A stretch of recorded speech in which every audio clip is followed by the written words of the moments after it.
नमस्कार, मैं हूं राजेश श्रीवास्तव। भारत इस समय G20 की बैठक में अपने विदेशी मेहमानों का स्वागत कर रहा है। जब मैं आपसे बात कर रहा हूं तो ये बैठक का दूसरा दिन है और अब से कुछ समय बाद G20 की बैठक ख़त्म हो जाएगी। 2 दिवसीय इस बैठक में तमाम सारे संदेश भारत ने दिए हैं और भारत जो लंबे समय से प्रधानमंत्री नरेंद्र मोदी ये कह रहे थे कि भारत को विश्व गुरु बनना है, दरअसल भारत आज G20 की बैठक में साफ हो गया है कि भारत अब विश्व गुरु बन गया है।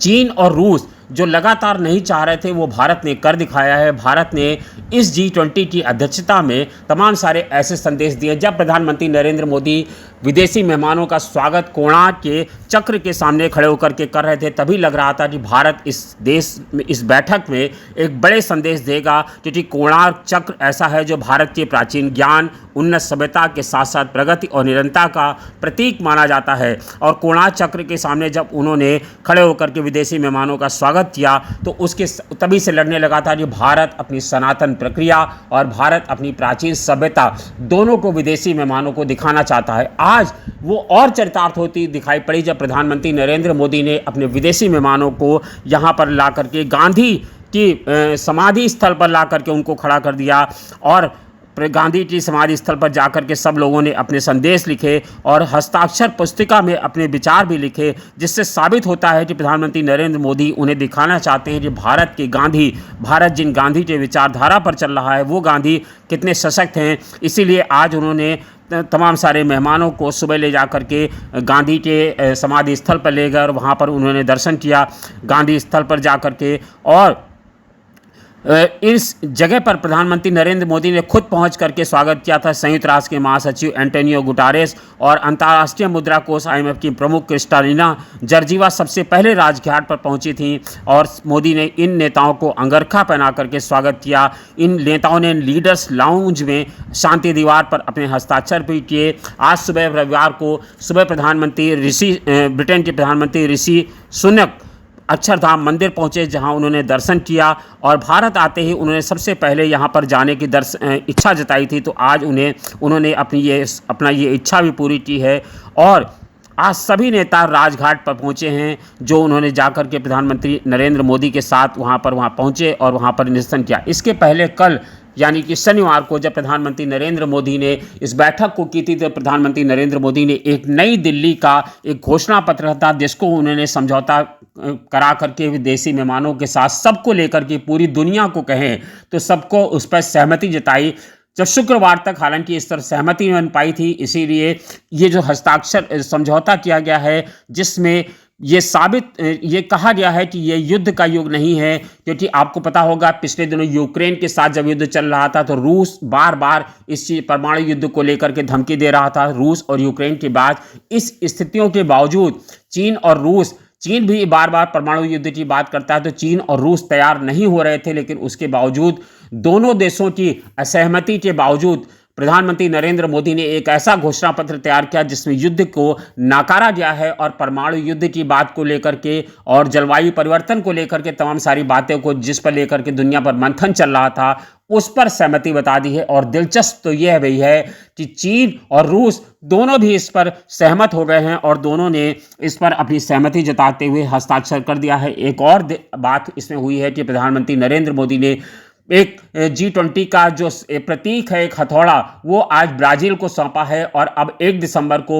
दिसंबर से यानी जो अगली G20 की बैठक होगी उसकी अध्यक्षता ब्राज़ील के पास गई है। यह भी एक आज तय हो गया है। और आपको बता दें कि G20 देशों के लिए अगले 3 साल में $500 अरब का अवसर पैदा कर सकता है। IBA के एक अध्ययन के मैदान अनुसार जैव ईंधन गठबंधन के लिए ये एक बड़ी चीज़ें हुई हैं, जिसमें लेकर के एक बड़ा सम्मान आया है। और आपको बता दें G20 को लेकर के तमाम सारे कयास लगाए जा रहे हैं कि इतना पैसा खर्चा हुआ, लेकिन जिस तरह की आज यहाँ पर चीज़ें हुई हैं वो बहुत दिलचस्प हैं। आपको बता दें 4 बार यूक्रेन की चर्चा हुई, लेकिन रूस का नाम लेने से जब G20 की बैठक चल रही थी तो उसमें सारे लोग उससे बचते हुए नजर आए और किसी ने उसमें रूस का नाम नहीं लिया।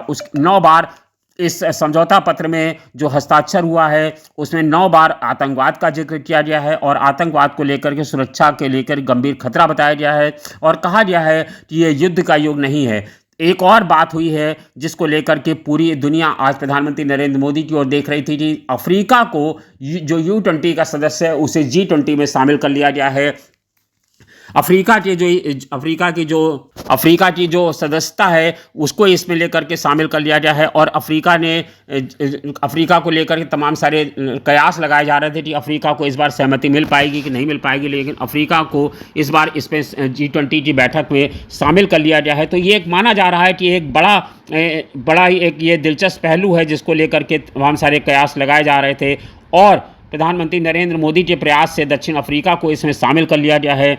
G20 की बैठक शुरू होने से पहले ही चीन व रूस को लेकर इस मंथन पर विचार विमर्श चल रहा था कि दोनों इस पर समझौता पर हस्ताक्षर करेंगे कि नहीं करेंगे, लेकिन एक दिन पहले ही आपको बता दें कि ये यूक्रेन वाला पैराग्राफ था उसको छोड़ दिया गया था घोषणा पत्र में कि यूक्रेन युद्ध से पैराग्राफ छोड़ दिया जाए, क्योंकि पता नहीं इस पर सहमति बनेगी नहीं बनेगी, लेकिन दोनों के बीच में सहमति बन गई है। न सिर्फ घोषणा पत्र जारी हुआ है बल्कि यूक्रेन युद्ध, जलवायु परिवर्तन, लैंगिक असमानता, आर्थिक चुनौतियां, हरित विकास, आतंकवाद समेत तमाम मुद्दे इसमें शामिल किए गए हैं। और आपको बता दें कि जो भारत का तर्क था अफ्रीका को लेकर के कि चीन और रूस को दूसरे सदस्य देशों को साधना शुरू किया था भारत ने G20 में अफ्रीका को शामिल करने के लिए। ये भारत का तर्क था कि जब 5 यूरोपीय देशों को इस समूह की सदस्यता देने के बावजूद EU को इसमें शामिल किया जा सकता है तो अफ्रीका महाद्वीप से दक्षिण अफ्रीका के रूप में इकलौते प्रतिनिधि को कैसे जायज़ ठहराया जा सकता है। इसी तर्क के आधार पर 55 देशों का प्रतिनिधित्व करने वाले EU को भी इस समूह में शामिल किया जाना चाहिए और प्रधानमंत्री नरेंद्र मोदी के इस तर्क को सबने स्वीकार कर लिया और अब जा करके उसको इसमें शामिल कर लिया गया। ये भारत की लंबे समय से कोशिशें चल रही थी और भारत की इस कोशिशों को अब पूरी दुनिया ने स्वीकार कर लिया है। आपको बता दें कि अफ्रीका संघ 55 देशों का संघ है। अब अदीस अबाबा में मुख्यालय वाले अफ्रीका संघ AU में अफ्रीकी महाद्वीप के 55 सदस्य देश शामिल हैं। 2002 में अफ्रीका एकता संगठन के रूप में आधिकारिक मान्यता इसको मिली थी और 1963 में 32 सदस्यों के साथ स्थापित अफ्रीका की आज़ादी के बाद ये पहली महाद्वीपीय संस्था है और इसमें कहा जाता है कि करीब 1.4 अरब जनसंख्या है। $3 करोड़ के साथ सामूहिक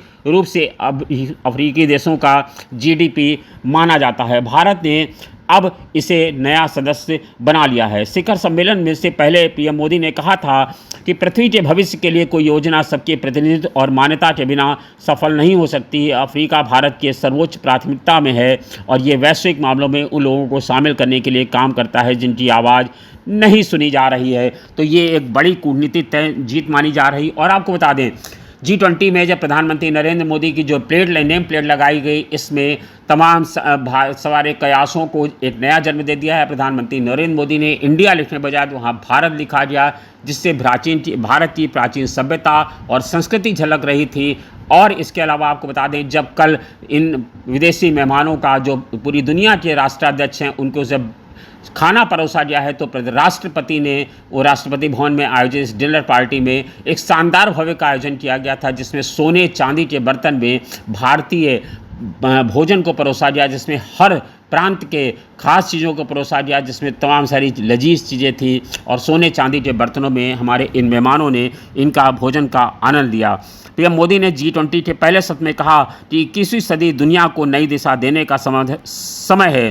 पहले घोषणा सत्र के बाद घोषणा पत्र में सहमति बन गई और अपनी एक गारंटी पूरी होने की घोषणा भी कर दी। G20 की बैठक को आपको बता दें कि पिछले 1 साल से तैयारियां चल रही थी। जब शिखर सम्मेलन होगा तो क्या अंतिम घोषणा पत्र होगा, डिक्लेरेशन ये सभी सदस्यों की मंजूरी मिल पाएगी या नहीं मिल पाएगी।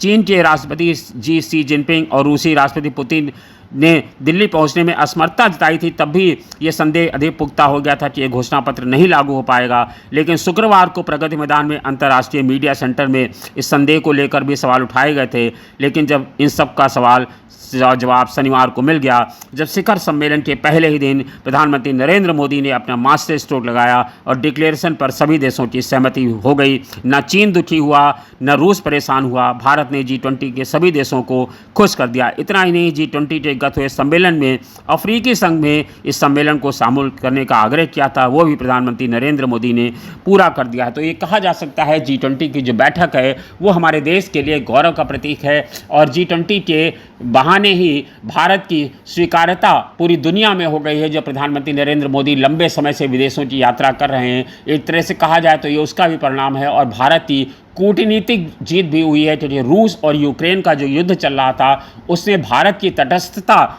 मानी जा रही थी कि जो भारत की तटस्थता है ये एक काम करेगी, और भारत की तटस्थता ने ही रंग लाया। हालांकि कई लोगों ने उस समय आलोचना भी की थी, भारत तटस्थ रुख अपनाए हुए है, लेकिन भारत की तटस्थता के चलते ही आज ये संभव हो पाया कि चीन और रूस ने भी असहमति नहीं जताई और घोषणा पत्र पर सहमति बन गई। यानी ये कहा जाए कि आगे आने समय में परमाणु युद्ध जैसी अब कोई चीज़ नहीं होगी। धन्यवाद, शुक्रिया। अरे यार 4 3 2 1